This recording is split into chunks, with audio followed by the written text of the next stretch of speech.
Mikolo tosekelaki na mosolo ya mboka Kongo ekoki tofungwani miso lelo tomoni bozoba nyonso tosali po ya kobongisa Kongo aveni ebongi tosala moto nyonso ata mwana Kongo ya mosolo mpembe ya nzoku Kongo ya bwanya kasa ya mbila Kongo ya makasi moto ya nkoi.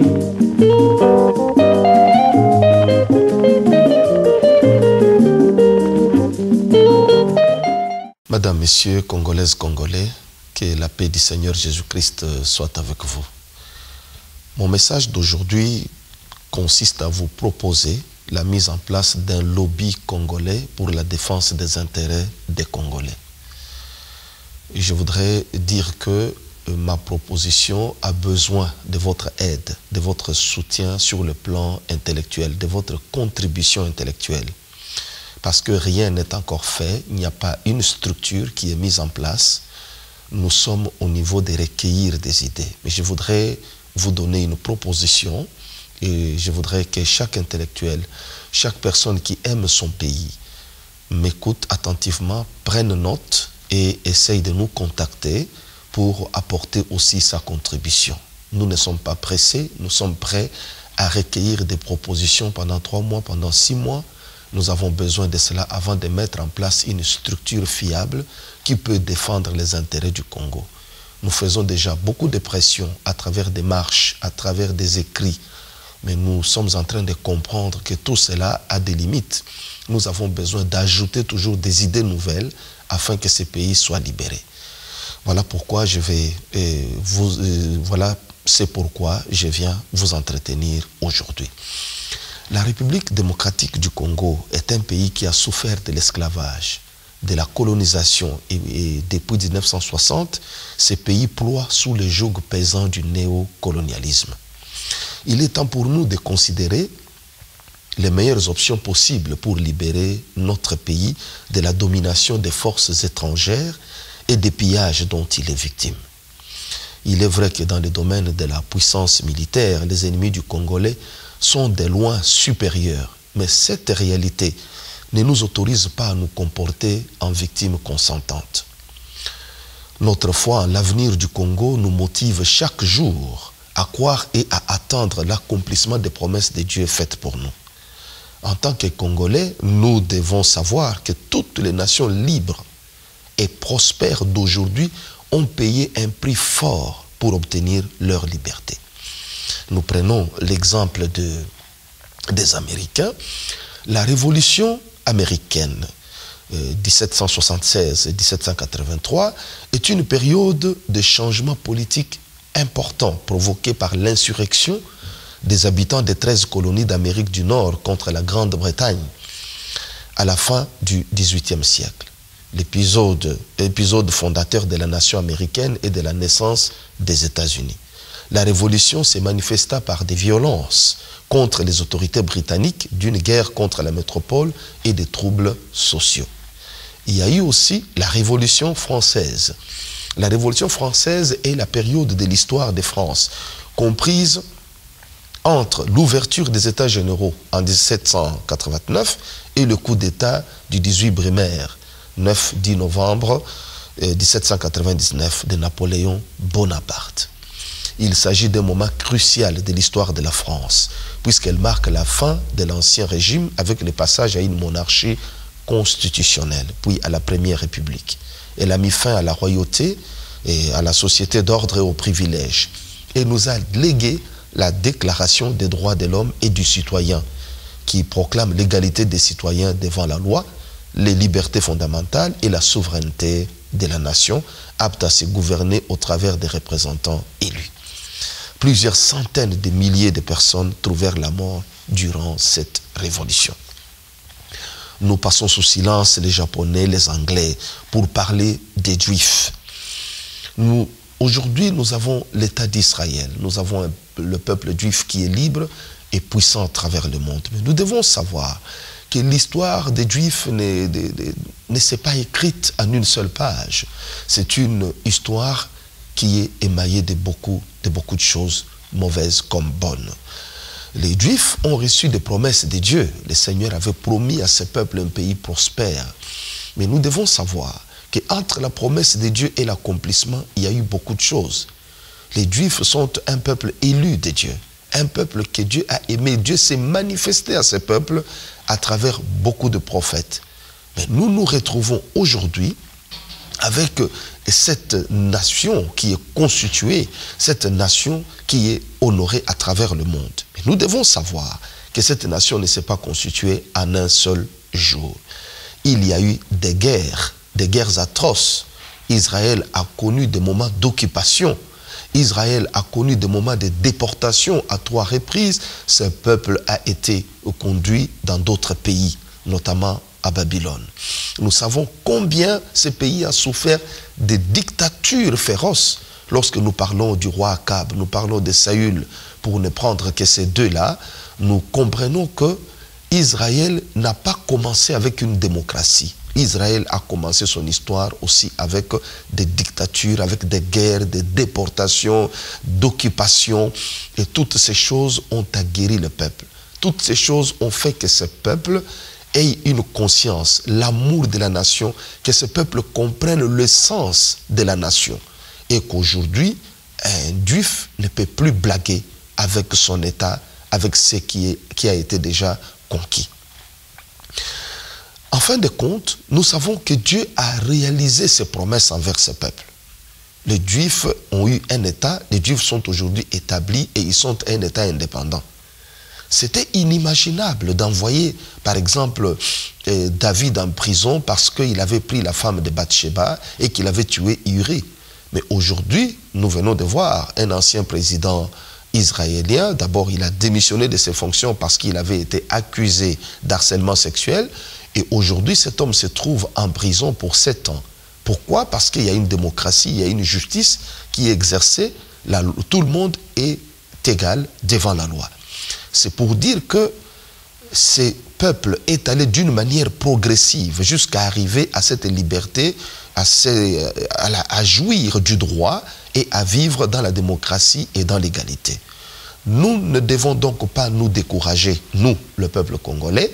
Nous devons nous aussi savoir que Dieu a promis beaucoup de choses et Dieu, lorsqu'il promet, il a aussi le pouvoir d'accomplir ce qu'il a promis. Rien n'est impossible à Dieu. Notre liberté, notre bénédiction est un processus et nous devons le suivre à travers toutes les pressions qui sont déjà faites et à travers des idées nouvelles que nous pouvons recevoir pour faire de sorte que cette nation devienne une nation réellement libre, réellement prospère, où le droit règne, la justice règne. Voilà pourquoi nous vous proposons, nous sommes en train de vous proposer ce que nous avons dit au début de notre texte, la constitution d'un lobby congolais. Je parle du peuple juif. J'ai dit tout simplement ceci, que aujourd'hui, il ne se passe plus une semaine sans que les médias ne parlent des Juifs de l'État d'Israël. Pourquoi? Parce que ce peuple est devenu un peuple puissant à travers le monde, dans le concert des nations. C'est aussi un État, l'État juif, qui a beaucoup de problèmes. Mais nous n'avons jamais vu des Juifs en train de faire des marches dans la rue. Nous n'avons jamais vu des Juifs en train de casser ou de faire quelque chose quelque part. Mais ils arrivent toujours à trouver une solution à leurs problèmes. Comment font-ils? Ils ont un lobby, ils ont des lobbies qu'on appelle des lobbies juifs. Et à travers ces lobbies, ils savent à quelle porte frapper. Donc ce sont des groupes d'intérêt, nous allons expliquer tout cela tout à l'heure. Et ils savent à quelle porte frapper et ils arrivent toujours à avoir gain de cause aux Nations Unies et auprès de tous les décideurs à travers le monde. C'est pour dire que nous, peuple congolais, nous ne devons pas nous arrêter seulement à nos marches. J'insiste, ce qui est fait maintenant est bien. Les marches et toutes sortes de méthodes qui sont employées pour arriver à la libération du pays, tous ces moyens sont bons.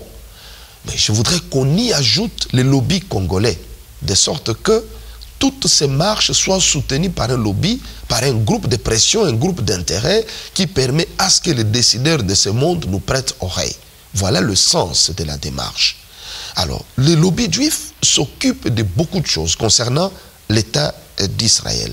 Je voudrais expliquer d'abord ce que c'est un lobby. Un lobby est une structure organisée pour représenter et défendre les intérêts d'un groupe donné. Voilà ce que un lobby est. Un lobby est une structure organisée. Nous devons donc avoir cette structure organisée que nous n'avons pas. Il ne s'agit pas d'un parti politique, il ne s'agit pas de quelque chose qui appartient à une tribu, qui appartient à un groupe seulement, mais c'est pour toute une nation, pour les intérêts de toute une nation. Nous insistons sur cette définition qu'un lobby est une structure organisée pour représenter et défendre les intérêts d'un groupe donné. En ce qui nous concerne, nous parlons de la République démocratique du Congo. Pour ce faire, il existe une activité de lobbying qui consiste à procéder à des interventions destinées à influencer directement ou indirectement le processus d'élaboration, d'application ou d'interprétation des mesures législatives, normes, règlements et plus généralement de toute intervention ou décision des pouvoirs publics. Voilà le travail du lobby. Donc, lorsque vous avez une structure organisée de ce genre, vous allez vous retrouver dans les couloirs des parlements, là où des lois sont élaborées à travers le monde. Vous allez vous retrouver dans des couloirs de gouvernement ou encore de grandes entreprises. Et c'est de cette façon que des décisions sont prises, parce que nous sommes gouvernés par des décisions qui sont élaborées dans des parlements, dans des congrès à travers le monde. Et si nous négligeons là où des décisions sont prises, nous n'allons pas nous en sortir. Et nous continuons en disant que le rôle d'un lobby est d'infléchir une norme, d'en créer une nouvelle ou de supprimer des dispositions existantes. Donc, un lobby peut faire infléchir une décision qui avait été déjà prise. On peut changer même une loi, on peut modifier une décision sous la pression d'un lobby. Un lobby est un groupe d'influence, groupe d'intérêt ou groupe de pression. La notion même de lobby suppose que le groupe d'intérêt organise sa représentation auprès des décideurs politiques afin de peser plus efficacement. Elle suppose aussi des moyens financiers permettant d'employer des services de cabinet de lobbying ou de se doter de services internes de lobbying. Ceci est important pour dire qu'aujourd'hui les Juifs se cotisent. Ils se cotisent et ils trouvent de l'argent nécessaire pour financer leurs services de lobbying. Et cette cotisation ne doit pas nécessairement être vue comme de gros moyens que tout individu ou tout Congolais doit apporter. Prenons un exemple simple. Si nous arrivons à nous mettre d'accord que chaque Congolais apporte $1 par mois, qu'est-ce qu'on ne peut pas faire avec cette somme d'argent en ce qui concerne le lobbying? On peut faire beaucoup de choses. Avec $1 par mois de cotisation par Congolais, nous pouvons faire beaucoup de choses et ce pays peut changer en peu de temps avec notre travail de lobbying. Nous continuons en disant que l'expression lobby juif est utilisée dans le monde anglo-saxon et en particulier aux États-Unis pour qualifier l'influence de la communauté juive dans des contextes politiques, économiques, médiatiques ou sociétaux, généralement au travers d'un soutien aux intérêts israéliens. Je voudrais ici faire comprendre que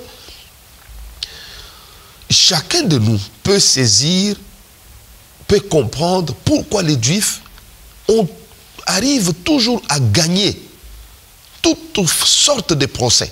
Comment ils se trouvent toujours qu'ils ont raison devant tel ou tel autre problème. Parce que c'est un État qui tout le temps a des pressions des États voisins ou encore de ses ennemis.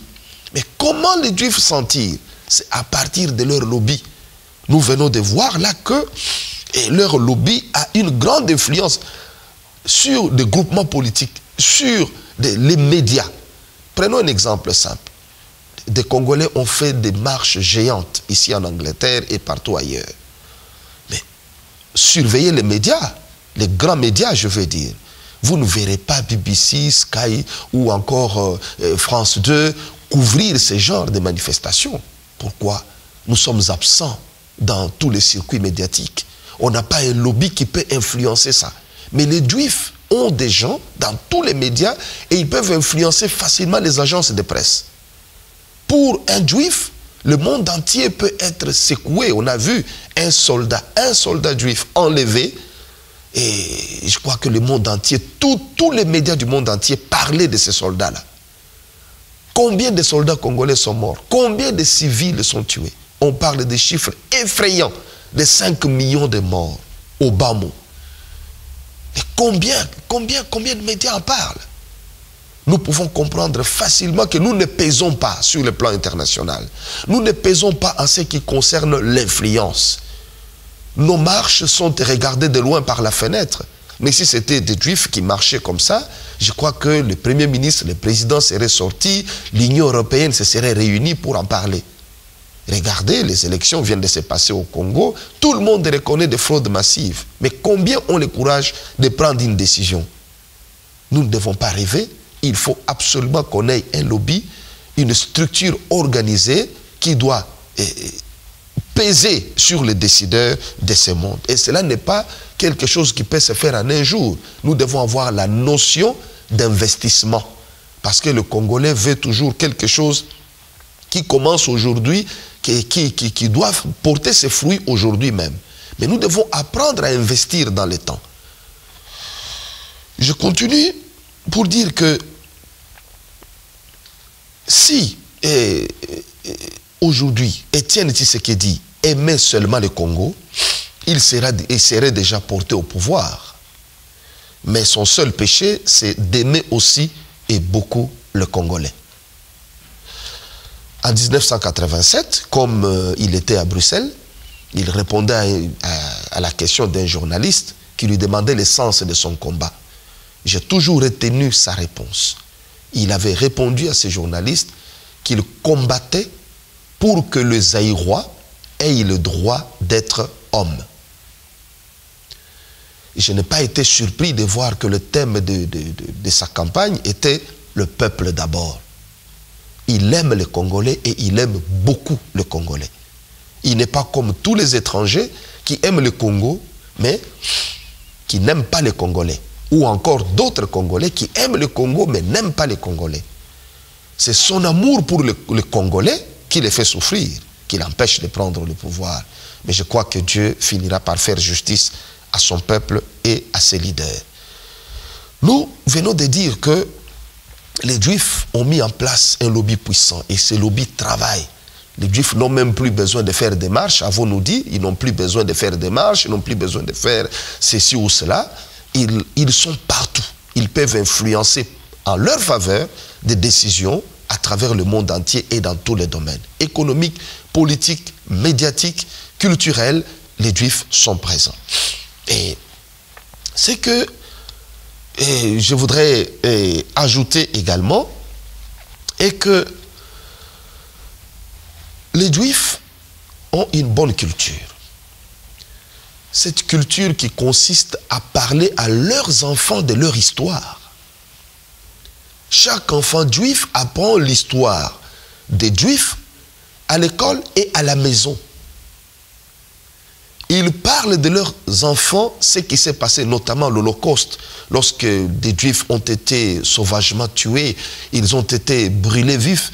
Ils parlent de tout cela à leurs enfants, ils leur montrent des photos et ils conscientisent. Un Juif est conscientisé lorsqu'il est encore enfant dans la maison de ses parents. Il est conscient de ce qu'il est, il est conscient du danger qui le guette, il a des réflexes de défendre sa nation. Bref, il grandit dans l'amour de la nation. Ça, c'est quelque chose qui manque beaucoup à la communauté congolaise. Nous parlons à nos enfants de tout, sauf de l'histoire de notre pays, sauf de notre nation. Nous ne conscientisons pas nos enfants en ce qui concerne la nation. J'étais choqué, il y a quelques années, par exemple, de rencontrer un enfant de 15 ans à Bruxelles, tribaliste. Un enfant né en Europe. Il a grandi en Europe, 15 ans. Mais qui vous dit qu'il n'aime pas telle tribu? Comment vous pouvez expliquer cela? Un enfant de 15 ans né en Europe, tribaliste. Ce sont ses parents qui lui ont inculqué de telles choses. Et comment voulez-vous que nous puissions bâtir une nation avec de telles mentalités? Il est temps que ce genre de choses s'arrêtent. Nous devons communiquer l'amour de la nation à notre peuple. Nous devons communiquer l'amour de la nation à nos enfants. Les Juifs le font et ils ont des résultats. Il n'est pas trop tard. J'en appelle ici aux historiens congolais, s'il y en a un qui me suit, il est temps maintenant d'écrire l'histoire, de faire des petits livrets, même des petites leaflets, avec quelques pages, avec l'histoire de l'esclavage, l'histoire de la colonisation, et parler aussi du néocolonialisme. Et ce genre de choses peuvent être distribuées de sorte que chaque parent puisse lire en des mots simples l'histoire du pays et le transmettre aux enfants. Donner aux enfants l'amour de la nation et l'amour du peuple. L'amour du Congolais. Que les tribus tombent, que les clans tombent, qu'on voit la nation. C'est de cette façon que nous serons forts. Il vous suffit de regarder comment la commission électorale a donné des résultats des élections. Ils ont voulu faire passer un message que le Congolais est tribaliste. Que voilà, chaque dirigeant n'a été élu que dans son fief. Voilà le message qui a voulu être passé par la commission électorale. Tant que nous continuerons avec de telles mentalités, nous ne bâtirons pas une nation. Je voudrais ici insister, parce que je parle ici de l'histoire que nous devons communiquer à nos enfants, l'histoire de notre pays. J'en appelle vraiment aux historiens de faire ce travail-là, de sorte que chaque parent ait un document simple, en des mots simples, dans des langues que les gens comprennent, pour qu'ils sachent transmettre cette réalité. Je voudrais ici revenir, par exemple, sur l'esclavage. L'esclavage est le système socio-économique reposant sur le maintien et l'exploitation des personnes, c'est-à-dire des travailleurs non libres et généralement non rémunérés, qui ne sont pas payés, et qui est juridiquement la propriété d'une autre personne et donc négociable. Un esclave, on peut l'acheter, le vendre, le louer, au même titre qu'un objet ou un animal domestique. Aristote définit un esclave comme un outil animé. Cette période de l'esclavage, cette période de l'histoire africaine est l'une des plus honteuses que l'humanité ait connue. Imaginez qu'à cette époque, on considérait les hommes noirs comme des sous-hommes, une simple marchandise. Seul l'appât du gain, seul le profit orientait les faits et gestes des marchands d'esclaves. Les Noirs étaient une main-d'œuvre bon marché, idéale pour le commerce en plein essor de l'époque. La traite des Noirs a été pratiquée par les Européens, c'est-à-dire les Anglais, les Français, les Hollandais, les Portugais et aussi par d'autres pays. En 1441, ce sont les Portugais qui ramenèrent dans leur pays les premiers esclaves noirs. Après 4 siècles d'esclavage, on estime que plus de 40 millions de Noirs ont subi l'esclavage. Aujourd'hui, bien entendu, l'esclavage est considéré comme un crime contre l'humanité, mais nous n'avons pas le droit de nous comporter comme si l'esclavage n'a jamais existé. Nos enfants ont le droit de savoir. Ils doivent entendre de notre propre bouche l'histoire de l'esclavage. Il ne faudra pas que d'autres personnes leur racontent. Si nous leur racontons, nous allons leur raconter cela avec l'émotion, parce que nous nous sentons concernés. Et ces enfants doivent être conscientisés. Nous devons leur parler aussi de la colonisation et de ses effets. La colonisation est un processus d'expansion territoriale et démographique qui est caractérisé par des flux migratoires.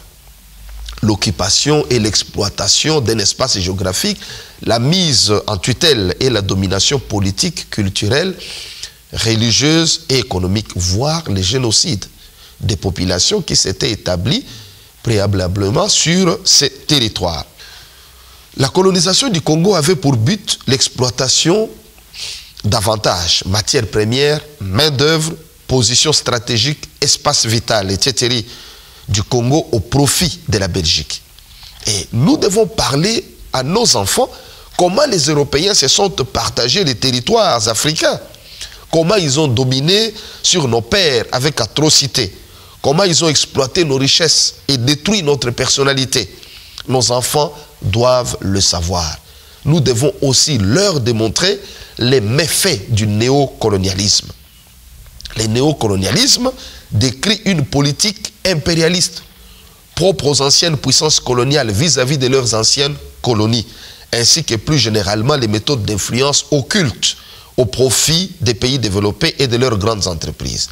Le terme néocolonialisme fait référence à la continuité historique de la transition des colonies à des nations officiellement indépendantes et aux méthodes n'étant pas beaucoup plus louables que le colonialisme entre le XVIe et le XIXe siècle. Le néocolonialisme, ce sont les puissances néocolonialistes qui utilisent les prétextes humanitaires et démocratiques pour justifier la présence militaire.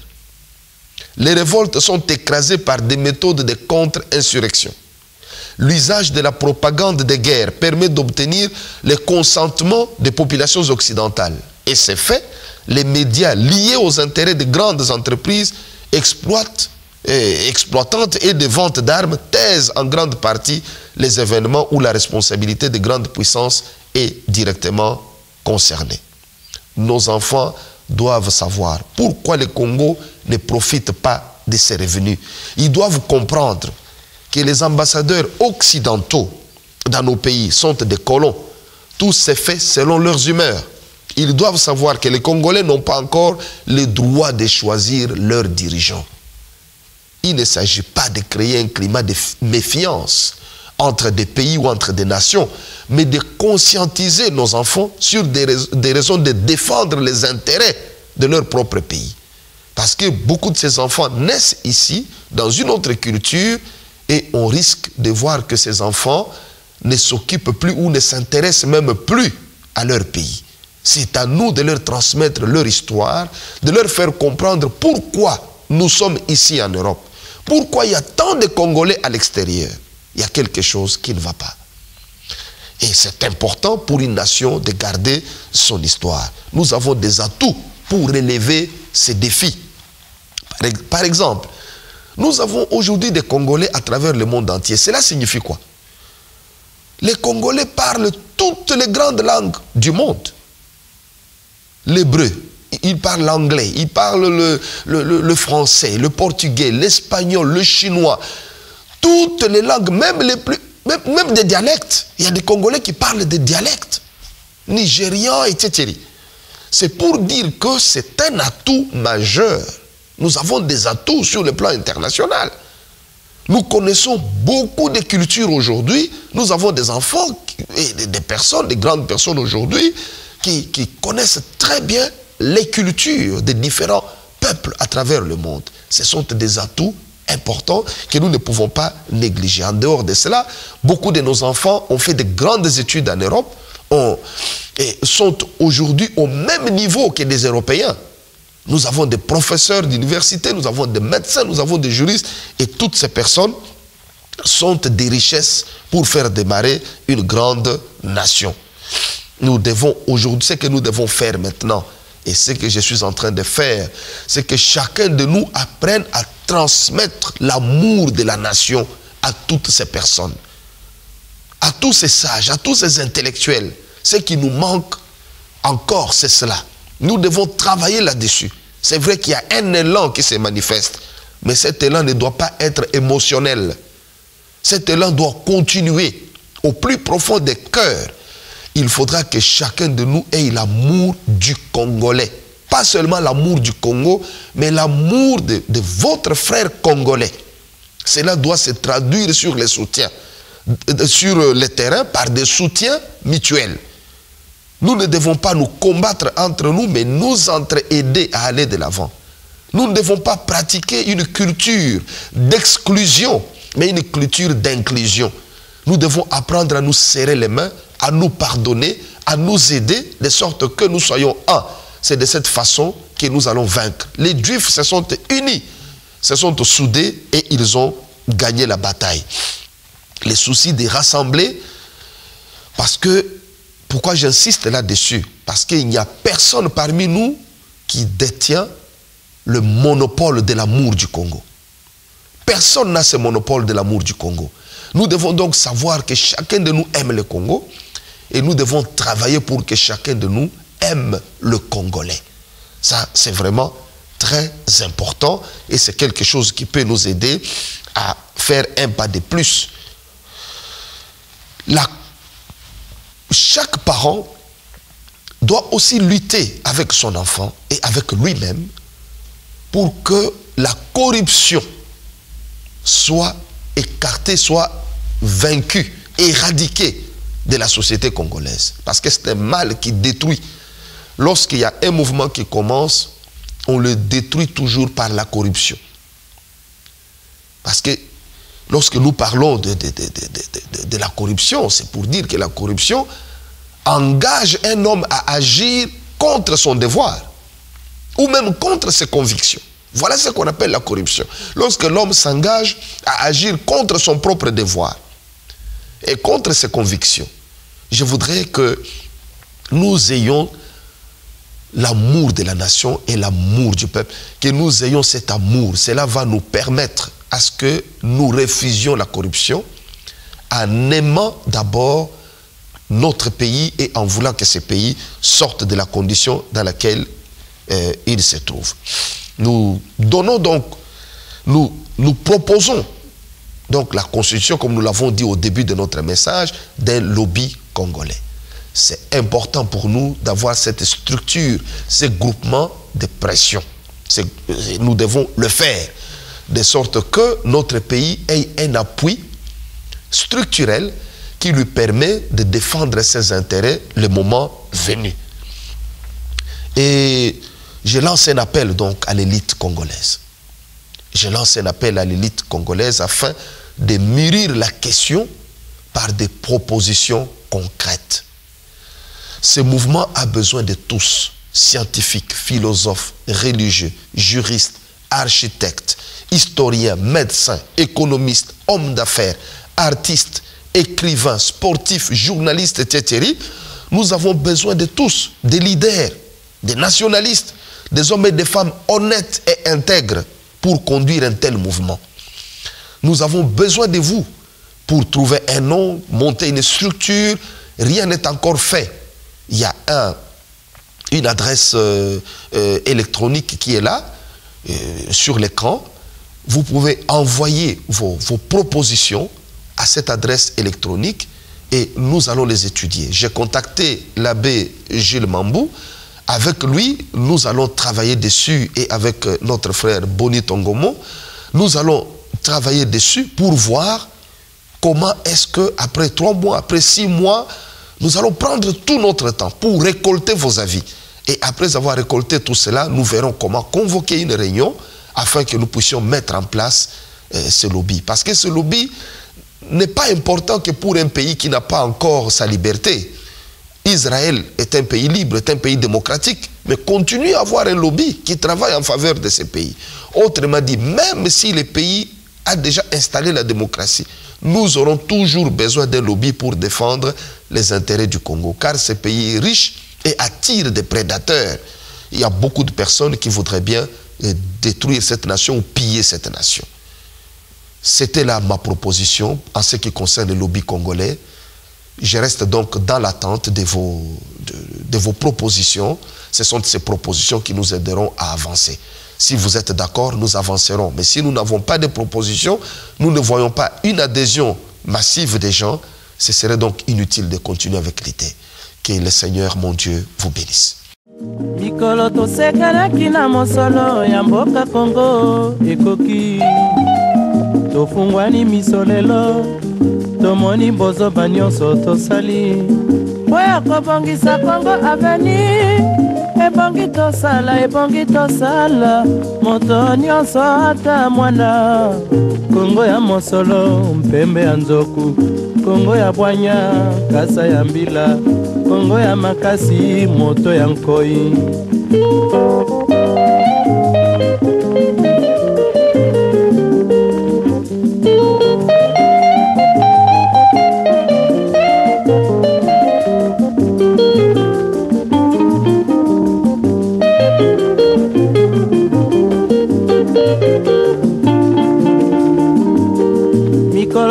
toyekanaki na mosolo ya mboka Kongo ekoki tofungwani miso lelo tomoni bozoba nyonso tosali mpo ya kobongisa Kongo Avenir ebongi tosala tebongi tosala moto nyonso ata mwana Kongo ya mosolo mpembe ya nzoku Kongo ya bwanya nkasa ya mbila Kongo ya makasi moto ya nkoi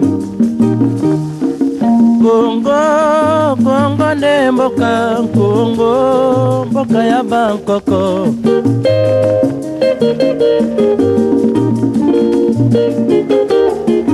Kongo mboko mona pamba lobi mboko lula yango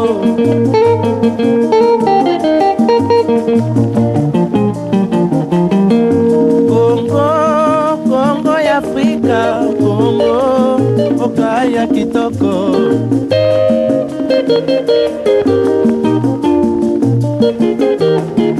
Kongo ya batu mayele Kongo bakobikisa yo